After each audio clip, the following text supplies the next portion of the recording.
namatay sa tiyan ni Mami?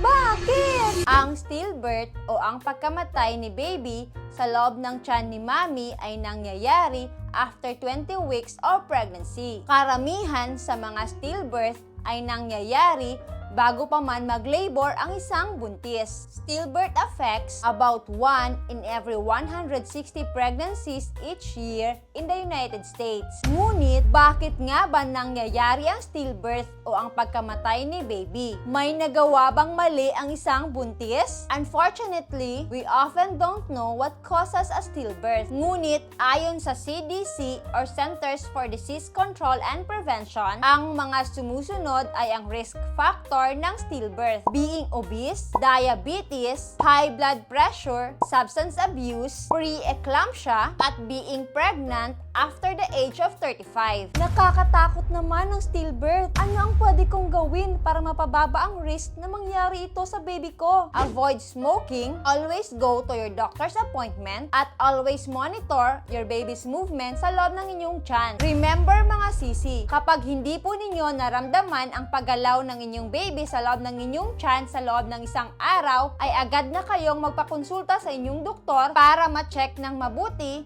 kung okay nga ba ang kondisyon ni baby sa loob ng inyong tiyan. Again, ako po si Nurse Yeza, ang inyong nurse na gabay sa inyong pagbubuntis at pag-aalaga kay baby.